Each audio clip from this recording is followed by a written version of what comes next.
I need everyday life to be inspired. I'm enjoying the moments of my life. I'm appreciating my job more, you know. I think when you become a mother, you just sit back and go, wow, I'm really fortunate. And I've got to put some bread on the table, so I'm going to take my job a little more seriously. Touring on the road with my daughter after a while became really tiring, and I just craved to be home. Where have you been?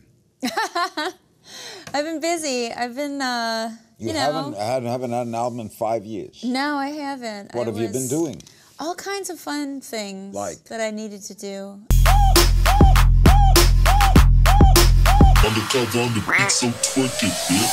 Bonjour, bonsoir tout le monde, je suis ravie de vous retrouver aujourd'hui pour une nouvelle vidéo et aujourd'hui nous allons donc parler de la chanteuse Nelly Furtado. Je la revois popper depuis quelque temps dans mon feed Instagram et je me disais mais c'est vrai quoi, Nelly, cette chanteuse improbable. Pour moi, elle a fait un changement dans sa carrière que franchement chapeau bas. Je vois très peu d'artistes capables de faire un tel twist en termes de DA, en termes de style. Après, elle a disparu des radars. Enfin, moi, perso, les autres albums qu'elle a fait, j'en ai pas entendu parler. Et jusqu'à carrément disparaître tout court. Pour revenir timidement, depuis là, quelques temps, donc je me suis dit, bon, quand même, on va en parler parce que qu'est-ce qui lui est arrivé? Donc voilà, je vais vous raconter tout ça, où elle en est aujourd'hui. Mais avant de démarrer la vidéo, je vous laisse avec l'autre moi pour vous présenter mon fidèle sponsor, CyberGhost VPN. Ce VPN qui vous permet de masquer votre adresse IP, de vous protéger de tous les pirates grâce à un tunnel privé sécurisé qui masque donc votre adresse IP, donc vous devenez invisible et il protège donc toutes vos données, vos coordonnées bancaires, vos mots de passe, adresse mail, etc. Donc ça c'est pour tout ce qui est sécurité.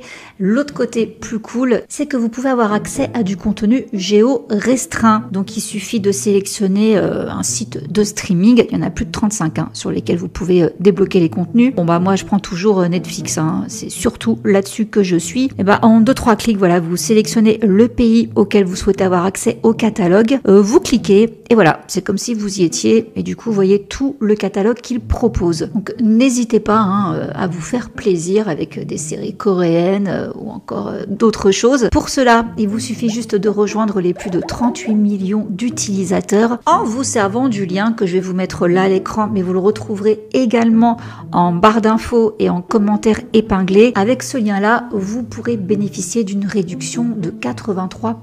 L'abonnement vous reviendra donc à 2 € par mois et vous avez en plus 4 mois offerts. Je rappelle que CyberGhost est compatible avec Mac, iOS, Windows, console de jeu et plus encore. Et avec un seul abonnement, vous pouvez protéger 7 appareils. Donc vous pouvez également faire profiter vos proches. Si vous rencontrez le moindre souci, vous avez une assistance disponible 7 jours sur 7 en français, 24 heures sur 24. Et si jamais, pour XY raison, ça ne le faisait pas, vous avez 45 jours satisfaits ou remboursés. Vous n'avez vraiment rien à perdre. Merci encore CyberGhost de sponsoriser mon travail. Alors c'est parti pour l'histoire de Nelly Furtado. C'est donc une chanteuse, également auteurice et compositrice canadienne. Et son nom complet, c'est Nelly Kim Neto Furtado. Elle est née le 2 décembre 1978 à Victoria, au Canada. Et elle a grandi dans une famille ouvrière portugaise. Et les sons donc de son héritage ethnique ont eu une forte influence sur elle-même. Elle écoutait du hip-hop, de la pop, de la dance, du R&B, du rock et même de la musique brésilienne et indienne. Donc elle est passionnée de musique depuis son plus jeune âge. Elle sait déjà, dès l'âge de 4 ans, qu'elle veut devenir chanteuse. Du coup, elle chante avec sa maman dans une chorale et aussi lors de la fête nationale du Portugal, elle apprend à jouer du trombone, mais également de la guitare, du ukulélé quand elle a 9 ans. Et à l'âge de 11 ans, elle se mettra au synthé. Elle s'intéresse également à l'écriture de chansons. Dès toute jeunette, elle s'intéresse à plein de choses. Et justement, à ce propos, elle déclare « Quand j'étais enfant, je crois que j'avais un trouble obsessionnel compulsif non diagnostiqué. J'avais ces pensées intrusives et c'était vraiment difficile pour moi. et je ne savais pas ce que c'était jusqu'à ce que je vois Oprah Winfrey parler de TOC à la télévision. Je crois que j'avais 7 ou 8 ans et j'ai découvert que ce qui se passait était au moins normal et qu'il n'y avait rien d'inquiétant. Mais c'était quand même difficile. Quand on est si petit et qu'on a ces pensées profondes, cela peut être effrayant. Mon enfance a été intéressante aussi parce que ma mère était tout simplement brillante. Elle était intelligente et même si elle et mon père étaient des immigrés, ma mère a pris la décision consciente de parler anglais avec nous à la maison. Elle nous a toujours montré que nous pouvions être canadiens tout en restant connectés à notre histoire ethnique en tant que Canadiens d'origine portugaise. Et c'était un cadeau, un vrai cadeau. Je n'ai jamais eu l'impression de devoir choisir l'un ou l'autre. J'avais l'impression que je pouvais être les deux. Mais j'avais aussi l'impression de vivre une double vie parce qu'à l'église le dimanche, j'étais entourée d'autres enfants portugais. La semaine, j'étais entourée d'enfants principalement anglophones. Des enfants qui pensaient peut-être que mes déjeuners sentaient bizarre ou que ma peau était d'une teinte olive intéressante qu'ils ne connaissaient pas. Il y a de la honte dans tout ça, je pense. Je pense qu'on lutte contre la honte quand on est confronté à l'insécurité en tant qu'enfant. Je suppose que j'étais aussi un peu ringarde. Donc, en général, j'étais une enfant qui occupait beaucoup son esprit. La musique était vraiment mon refuge. Je me perdais dans la musique. La musique pouvait tout simplement prendre le dessus sur tout. C'était ma spiritualité, je crois. C'est à ce moment-là que je me sentais connectée à quelque chose de plus élevé que moi-même. Je me sentais en sécurité. Je ressentais de l'amour quand je chantais. Être fille d'immigrés a vraiment façonné qui je suis. Cela m'a appris que je pouvais aussi intégrer ces racines dans ma musique, car il y avait un moyen de mélanger ces mondes. Il y avait un moyen de célébrer qui j'étais plutôt que de le cacher. Et que cela était en plus un élément positif et quelque chose qui me rendait plus intéressante. Voilà un petit peu les déclarations de Nelly sur son enfance. Ensuite, après avoir terminé ses études secondaires, elle déménage à Toronto où elle débute sa carrière en tant que choriste. C'était sur Walking for the Streets de Plains of Fascination. Puis elle va former un duo avec Newkirk. Ça s'appellera Nelstar, leur duo, c'est en 97. J'avais un petit groupe de trip-hop à Toronto. J'y ai déménagé spécialement pour la scène musicale. J'étais cette gamine qui allait au studio tard le soir, dépensant chaque centime que j'avais pour une séance d'enregistrement. À l'époque, la scène torontoise était le secret le mieux gardé. Tout le monde faisait de la musique fabuleuse ici. Cette scène électronique et urbaine était en plein essor et j'avais vraiment l'impression d'avoir attrapé une graine avant qu'elle n'éclose. Mais Nelly estime que ce duo ne représente plus sa personnalité. Ça ne lui permet pas de montrer ses vraies compétences vocales. Elle quitte donc ce petit groupe dans l'idée de même carrément rentrer à Victoria. Mais avant de partir, elle décide quand même de participer au Honey Jam, qui est un concours assez célèbre à l'époque.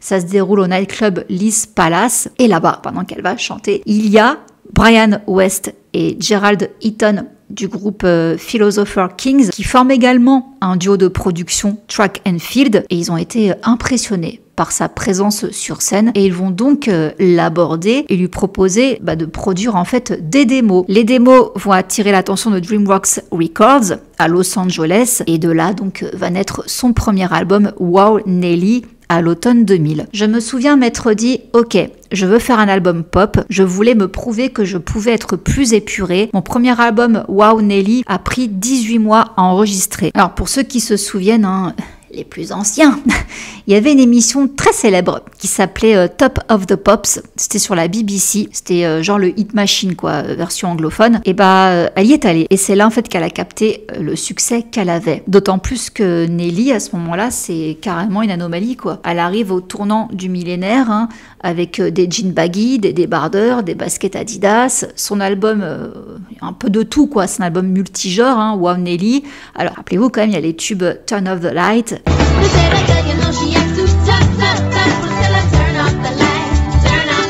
I'm Like a Bird, j'adore. D'ailleurs, il lui a même valu un Grammy Award, ce titre. Mais ouais, elle avait rien à voir avec les Britney Spears, les Christina, tout ça. Enfin, un style complètement différent. Mais ça l'a pas empêché de fonctionner, quoi, dans son genre. Donc, elle a fait une tournée américaine en tête d'affiche pour le printemps suivant. Elle a même eu une place sur la tournée estivale de Moby Area One, ce qui a contribué à la faire connaître encore plus à un niveau international. L'album, il a eu 6 nominations aux Juno Awards 2001, 4 victoires. Son album s'est vendu à 400 000 exemplaires au Canada et à plus de 2 millions d'exemplaires aux États-Unis. Et il a reçu des certifications de vente or et platine dans plus de 20 pays à travers le monde. Gros succès. Elle apparaîtra même cette année-là dans la série Roswell pour interpréter elle-même, en train d'interpréter I'm Like a Bird. Et en 2001 toujours, Missy Elliott va lui demander de faire le remix de sa chanson Get Your Freak On. Malheureusement, il n'est pas disponible sur les plateformes de streaming car le remix était destiné uniquement à la radio. So come over to my house and that's where this is all from. A lust for life in the West Coast brings with Portuguese. Alors là, comme elle le raconte à Nelly, j'avais 22 ans et Missy me demande de faire un duo avec elle parce qu'elle a vu le clip de Like a Bird. Il n'y avait donc que moi, elle et un ingénieur dans un studio. Je me suis dit que je devais faire quelque chose de spécial. J'ai fini par faire mon propre style de rap chanté. J'avais commencé à cultiver cela à la fin des années 90 en expérimentant simplement ce style vocal. Et puis après, j'ai été invitée par tellement de rappeurs différents à faire des remixes. Cela a vraiment changé la trajectoire de ma carrière. Ça m'a ouvert le monde du hip-hop juste après la sortie de I'm Like a Bird. Il y avait donc une dualité assez cool. Et c'est d'ailleurs quand elle va faire ce duo qu'elle va rencontrer Timbaland. Important pour la suite de l'histoire. Elle dit qu'il y a également une histoire amusante derrière tout ça. Les gens passaient ce remix donc sur les stations de radio urbaines de New York et les DJ disaient « Oh, Missy a fait un duo avec un garçon jamaïcain. » C'était elle. Donc après sa tournée intensive pour promouvoir Wow Nelly, elle prend un petit peu de repos et elle a été inspirée par un voyage dans les îles, au milieu de l'Atlantique. Elle a également été au Portugal. Elle a visité le petit village dont sont originaires ses parents et elle dit que cette expérience-là, ça a été l'impulsion pour commencer à enregistrer son prochain album avec toujours les mêmes, Eaton et West. Et là, elle est enceinte en plus de sa fille, Nevis. Donc le 20 septembre 2003, à l'âge de 24 ans, elle donne naissance à sa fille qui s'appelle Nevis Chetan Gaunia, dont le père est son petit ami de l'époque, Jasper Gaunia, qu'elle fréquente depuis 2001. C'est un ami de longue date. Donc voilà, ils accueillent une petite fille. Et donc là, on est en novembre 2003, sort son deuxième album, Folklore. Le titre s'inspire de l'immigration des parents de Nelly au Canada et il constitue un changement de style déjà par rapport au premier album. Là, il mélange rock et acoustique. Alors dans cet album, on retrouve Powerless et Try. Ah non, et Try.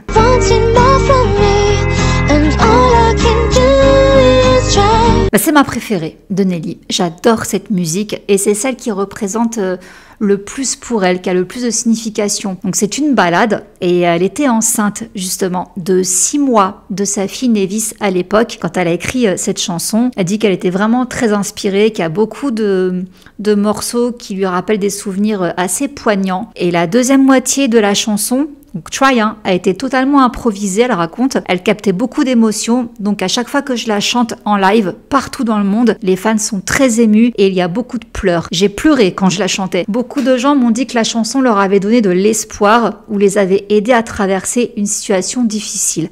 Elle est magnifique, je l'adore. La petite guitare du début, sa voix, elle est magnifique cette chanson. L'album atteint la 38e place du Billboard et la 18e place du Billboard canadien album. Il est certifié or par la RIAA et platine par la CRIA. L'album dans son ensemble se vend à 3 millions d'exemplaires dans le monde. C'est pas mal, hein. Le titre Força, mot portugais qui signifie la force ou faisons-le, a été choisi comme chanson officielle du championnat européen de football qui s'est tenu au Portugal à l'été 2004. Nelly s'est produit lors d'une cérémonie avant la finale du tournoi à Lisbonne le 4 juillet. Mais parallèlement à tout ça, DreamWorks Records, qui l'avait signé, est vendu à Universal Music lors de la sortie de l'album et c'est pourquoi il y a pas eu énormément de promos qui a été faite. Donc en 2005, elle est passée sous le label Geffen Records, car DreamWorks Records ferme définitivement ses portes. 2005, année où elle se sépare du père de sa fille au bout de 4 ans de vie commune. Ils s'accordent sur une garde partagée, il n'y a pas de souci là-dessus. Et elle dit qu'elle a utilisé Ray of Light de Madonna, l'album, comme modèle pour son prochain qui sera Lose. Elle était douce mais sexy, universelle, épique, iconique, Avant même d'avoir mis les pieds dans une pièce avec Timbaland, je savais déjà que le nom de l'album serait Lose. En fait, c'était Jimmy Iovine de mon album Interscope qui m'a dit « Je pense que Timbaland et toi devriez vous mettre ensemble ». Jimmy était toujours très intéressé par mon remix de Get Your Freak On avec Missy Elliott. Timbaland, il avait aussi fait un remix très réussi de Turn Off the Lights de son premier album et il avait adoré sa chanson Baby Girl. On est en 2004-2005. On lui dit que Timbaland est à Miami, qu'elle peut y aller et commencer à travailler sur son album.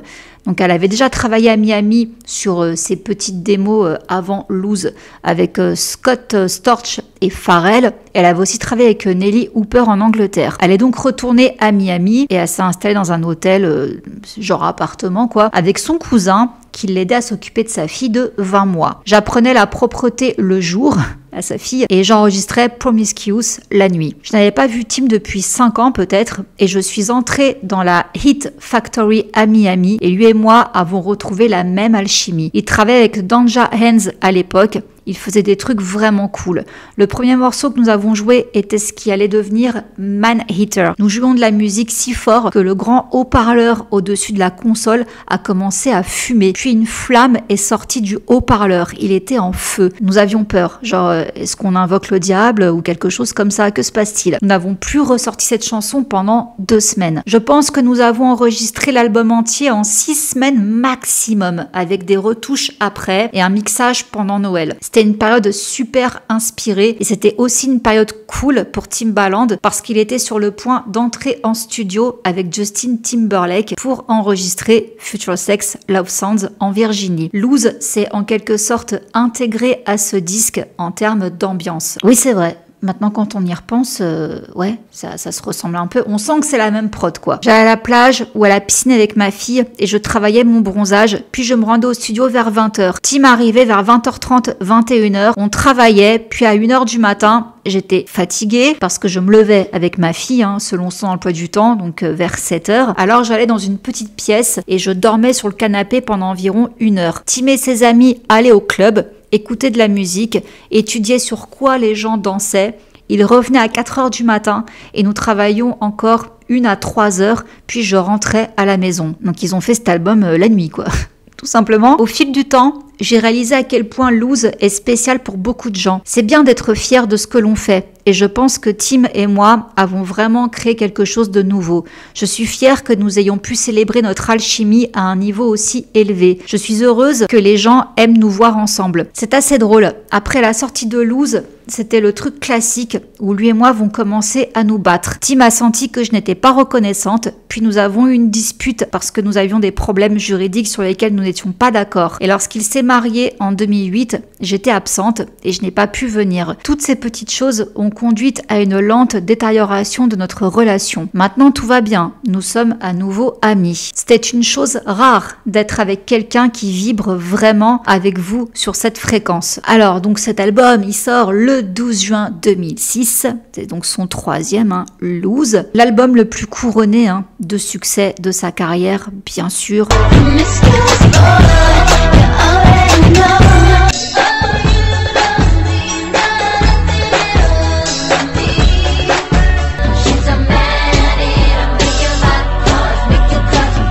Numéro 1 dans plusieurs pays, les États-Unis, le Canada entre autres. Il est devenu disque de platine dans 32 pays. Il s'est vendu à plus de 8 millions d'exemplaires à travers le monde, dont 500 000 au Canada. Et l'image même de Nelly a changé. C'est plus les baggy et les baskets là, on est sur autre chose. Je me souviens avoir été un peu timide de sortir Promiscuous. C'était peut-être le contenu, le fait que ça s'appelle Promiscuous. Je n'avais rien fait de mal, mais les femmes sont toujours jugées. J'ai depuis changé d'avis à ce sujet, mais quand Promiscuous est sorti, j'étais super contente. J'ai toujours eu l'impression que les voix masculines et féminines étaient égales. La chanson a été créée dans la tradition d'une chanson de TLC ou de Salt-N-Pepa, où les femmes s'affirment et disent simplement « je suis d'accord avec ma sexualité ». J'ai trouvé ça drôle, cette attention médiatique, genre « oh mon Dieu, elle est tellement sexualisée ». Je n'étais pas d'accord. Ce n'est pas comme si je faisais de la pole dance ou que j'étais nue. J'ai mis plus de vagues dans mes cheveux. Peut-être que j'ai une robe plus moulante. Mes fesses étaient plus grosses parce que je venais d'avoir un bébé. c'est bizarre. Mais on devient politisé. Bon voilà, on l'a pas raté sur son nouveau look que moi je trouvais très bien en perso, c'est juste qu'elle a grandi quoi, donc bon, bref. En juin 2006, elle va déclarer qu'elle est également attirée par les femmes, même si elle n'a jamais eu de relation avec une femme, bah, ça a encore plus alimenté, ça l'a encore plus sexualisé quoi. Pour autant, en novembre 2006, elle refuse la somme de 500 000 $ proposée par Playboy pour poser nue dans le magazine. Faut pas pousser non plus. Et la même année, elle se met en couple avec un ingénieur du son américain d'origine cubaine avec qui elle a travaillé sur son album Lose, Demasio Castellón. J'espère que je prononce bien. Ils se fiancent en juillet et ils se marient le 19 juillet 2008. Alors, Nelly Furtado a pris du recul par rapport à la musique et au projecteur. J'ai fait une dépression nerveuse sur scène. J'étais sur la tournée Lose, c'était en 2007, et ma fille était avec moi. J'étais à la fois maman et chanteuse sur la route. J'étais épuisée. Puis un soir, je suis montée sur scène et j'ai soudain réalisé à quel point j'étais stressée. J'ai pleuré pendant les 2 premières chansons. J'ai fait une pause dans la musique et je suis rentrée chez moi. J'ai réalisé que rester à la maison et vivre une expérience familiale complète était ce que je recherchais. Donc elle a déclaré qu'elle avait atteint des sommets de célébrité si rapidement qu'elle n'a pas pu le supporter en fait. C'était trop tôt. Après 2 ans de tournée et de fêtes intenses, je passais des heures seule dans ma maison de Los Angeles à regarder le sol. Je me sentais comme une imposture, croyant que les gens m'aimaient pour mon image et non pour ma musique. Et entre-temps, en 2007, toujours en février, elle apparaît dans un épisode des Experts Manhattan. Elle joue le rôle d'une ex-dentiste devenue voleuse experte en déguisement pour échapper à un mari qui la bat. Parenthèse comédie. Et en mars 2007 sort le single Give It To Me, extrait de l'album Shock Value de Timbaland. Donc le fameux trio, Nelly, Justin Timberlake et Timbaland. Alors, apparemment dans ce morceau, chacun règle ses comptes. Le couplet de Nelly parlerait de la chanteuse Fergie et de son commentaire sur le fait que Nelly n'est pas promiscuous. Alors, elle dit ça dans son single Fergalicious de 2006. Et Nelly a déclaré sur Big Boys Neighborhood, une radio, que quelques lignes de Give It To Me s'adressaient à Fergie et expliquaient pourquoi elle les avait écrites. La rumeur a été alimentée par les paroles, je vais vous citer, je vais vous les traduire. « J'ai vu que tu essayais de changer, mais ma belle, tu n'es pas si géniale. Tu adores mes fesses et mes abdos, mon style est méticuleux. » Bon, et n'empêche que lorsqu'on demande à Nelly dans une autre émission si son couplet parle de Fergie, là elle reste perplexe et elle dit non, je crois que Tim et moi avons juste fait preuve d'un peu d'audace et on s'est dit faisons une chanson sur notre grandeur. Bon, malgré ça, elle avait quand même dit avant que c'était un peu en rapport avec Fergie. Bref, après il y a une autre théorie qui dit qu'en fait Nelly s'attaquerait plutôt à ceux qui photoshopent les photos. On pense notamment à l'édition britannique de FHM. C'était en 2002, Nelly avait déclaré que le magazine avait publié une photo sexy d'elle en couverture sans autorisation, en superposant numériquement à un ventre nu qui n'est pas le sien, artificiel. On travaille dur pour représenter une certaine chose et avoir une certaine image. Et quelqu'un peut tout emporter avec la couverture d'un magazine. C'est ce qu'elle avait déclaré à la BBC à l'époque. Donc les paroles de Give It To Me, qu'est-ce qu'elles disent d'autre? Je suis le genre de fille qui te regarde droit dans les yeux, je suis authentique, si tu ne sais pas pourquoi je suis stylée, je t'ai vu essayer de changer de look, mais tu n'es pas si génial, je suis Wonder Woman, laisse-moi prendre mon fouet. Quand on traduit, c'est pourri, hein. Bon voilà, peut-être une allusion au Photoshop de ce magazine. Bon, bref, on sait pas trop Fergie ou Photoshop. Bref. Bon, en tout cas, elle va jouer encore dans un film, cette fois-ci, Max Payne, aux côtés de Mark Wahlberg, dont elle était fan. Quand j'avais 13 ou 14 ans, j'avais une affiche de la pub Calvin Klein de Mark Wahlberg. Il était mon premier coup de foudre pour une célébrité, je crois. Et elle raconte une histoire par rapport à une scène dans ce film. C'est une courte scène, mais je suis à une veillée funèbre et mon mari vient de mourir. C'est un peu la faute du personnage de Mark Wahlberg. Donc je suis vraiment en colère contre lui dans cette scène. Je n'ai pratiquement pas joué auparavant et je ressens la pression. Je me dis, Mark Wahlberg est sur le point d'entrer sur le plateau. Et non seulement j'ai des répliques à lui dire, mais je dois en plus le gifler. Comme je suis novice, je suis chanteuse, pas actrice, j'ai pensé que je pourrais le gifler plusieurs fois pour m'entraîner. Et je commence à lui mettre des gifles. Son visage est devenu rouge et il est si gentil qu'il n'a rien dit. Finalement, il lui a quand même dit, hein, t'as pas vraiment besoin de t'entraîner à me gifler. Donc voilà, petite parenthèse cinématographique de Nelly. En 2009, elle fonde son propre label Nelstar en coopération avec le groupe de labels indépendants canadien Last Gang Labels. Et le premier groupe qu'elle va signer, c'est un groupe d'électro-dance, Fritz Elder and the Phantoms. Ils sont basés à Toronto. Elle déclare qu'elle n'avait jamais envisagé de lancer le label Nelstar via son label Interscope, mais elle dit « Je suis heureuse là-bas, j'apprécie de renouer avec le monde indépendant ». Donc elle s'occupe de découvrir de nouveaux talents et elle sort un album beaucoup plus discret en espagnol qui s'appelle Mi Plan en septembre 2009. Il y a eu 3 singles promotionnels qui sont sortis. Elle a chanté en duo avec Bryan Adams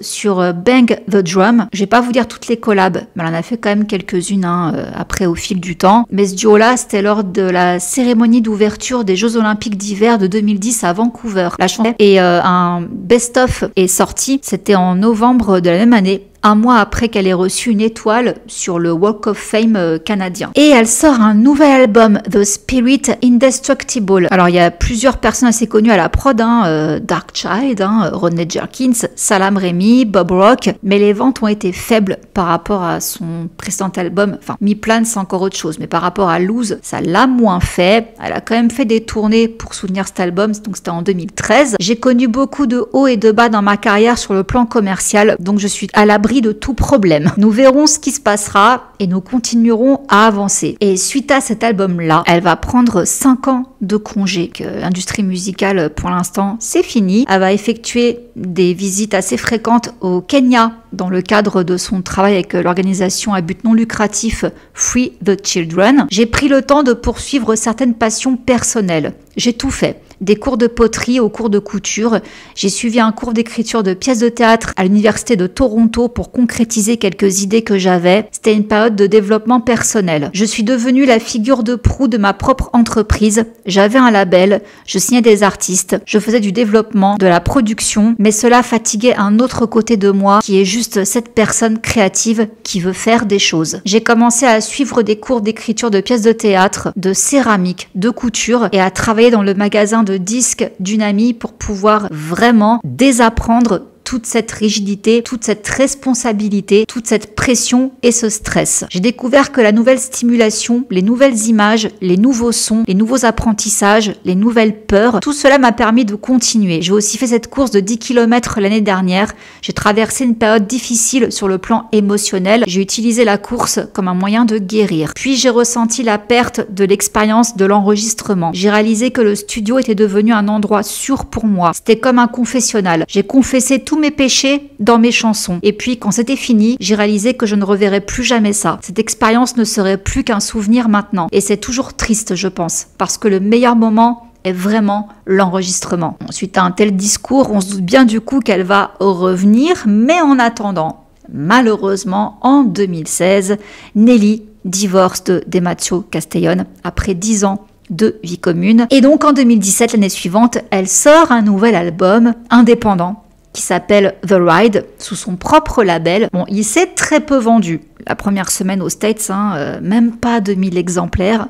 C'est très faible, mais c'est indépendant. Elle n'a pas voulu faire trop de vagues. Et le son est à milieu de Lose. Là, c'est indie pop décontracté, lo-fi. Il n'y a pas de hit, mais pour Nelly, c'est très bien. Elle s'en contente parfaitement. Quand tu fais une tournée internationale et que tu as ce grand cirque qui te suit, ça peut être assez étouffant. Je suis une personne calme. Cette époque de ma vie est brute. Je possède cet album. Je suis une artiste totalement indépendante et c'est vraiment cool. Je peux sortir une chanson et la faire entendre en quelques jours. C'est très organique. Et côté Love Story, la même année, donc en 2017, elle se met en couple avec le rappeur américain O.G. Beats, avec qui elle aura 2 enfants. Malheureusement, le couple se séparera en 2023. Et là, petit moment de confession sur ses amours.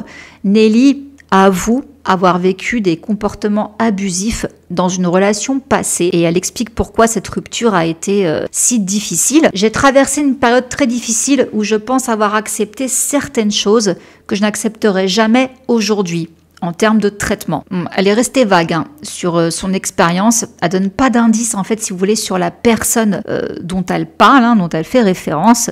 mais elle se souvient s'être sentie impuissante dans la relation. Nous sommes assez vulnérables lorsque nous devenons mères, car nous voulons simplement ce qu'il y a de mieux pour nos enfants et nous voulons les protéger. Vous pouvez avoir tout l'argent du monde et toutes les ressources, mais dans votre esprit, c'est vraiment votre seule richesse. Je pense qu'il est honnête de dire que c'est difficile d'être dans une relation qui a ce déséquilibre et des qualités abusives. C'est difficile de voir au-delà de cela parce que vous vous isolez, vous arrêtez de parler à vos amis, vous ne dites pas à vos amis la vérité sur ce qui se passe dans votre vie, vous vivez dans une bulle. Et il est difficile d'admettre que vous avez choisi de ne rien dire. C'est difficile de l'admettre à soi-même. Donc elle a mentionné l'amour comme la raison pour laquelle les gens restent et ont du mal à passer à autre chose. Oui, c'est une des grandes raisons principales, on est d'accord. Une fois que nous sommes tombés amoureux, nous avons tendance à nous sacrifier parfois et nous pensons que nous faisons ce qu'il y a de mieux. Bon, en tout cas, elle dit qu'elle est célibataire depuis quelques années. Cela ne veut pas dire qu'elle n'est plus sur le marché. Elle papillonne. Je sors avec des gens, mais avec des personnes différentes. Il y a différentes possibilités et différents niveaux d'intérêt et en quelque sorte de la romance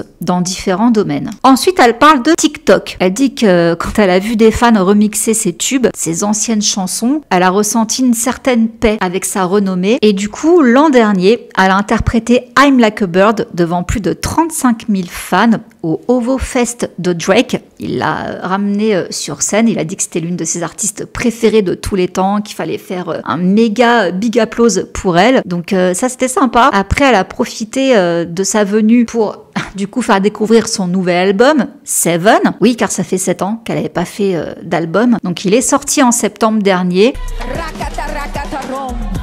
Rakata, rakata, rom. Donc là, c'est un mélange de pistes de danse rythmée, inspiration salsa. Je ne me remets plus en question maintenant. Tout part des hanches et s'en va dans des lieux inconscients et subconscients quand on fait de la musique. Quand ça parle des hanches, on parle de danser. Hein. Vous avez capté, parce que moi, j'ai eu du mal quand j'ai lu ça. Hein. J'adore trouver autant de remixes de mes chansons sur les réseaux sociaux. Ensuite, il y a eu les Juno, qui est la version canadienne des Grammy. Elle a ouvert le spectacle avec le remix TikTok de Say It Right. Et elle dit, j'ai échangé des messages avec le DJ qui était derrière le remix et il était vraiment adorable et enthousiaste à ce sujet. J'aime aussi tous les remixes d'Altego. Ils ont remixé beaucoup de mes disques et je veux explorer davantage le remixage. Et donc, on arrive en 2023. Il y a le DJ australien Dom Dolla qui, justement, ramène Nelly Furtado sur scène. C'est lors du Beyond the Valley. Et donc, ils vont collaborer ensemble sur Hit Your Man.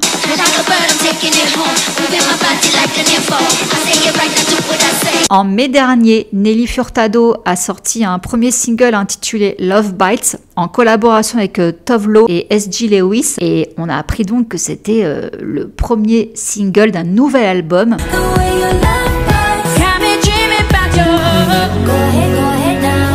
Et c'est donc là hein, qu'on a appris qu'elle sortait l'album Seven. Et à propos de cet album, elle dit qu'il lui a fallu 2 ans pour le réaliser dans 3 villes différentes avec une armée de personnes. La musique est mon langage, ma vie, mon amour et ma bénédiction. En tout, ça a quand même pris 4 ans pour le faire. Elle dit qu'elle a réussi à retrouver sa voix. Elle a écrit plus de 400 morceaux pour ce nouveau projet, pour n'en garder que 14 au final. Je suis arrivée au studio perdue et à la recherche de mon identité artistique.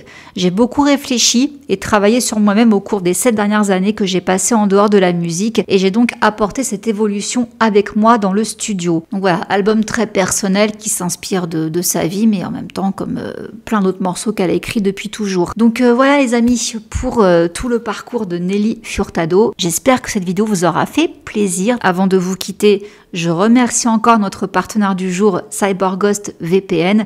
Et n'oubliez pas, vous avez le lien juste ici, mais également en barre d'infos et en commentaire épinglé pour profiter de la réduction des 83% et des 4 mois en plus offerts. N'hésitez pas au moins à tester. Sur ce, je vous fais plein de gros bisous et je vous dis à la semaine prochaine. Mouah. Bisous, ciao.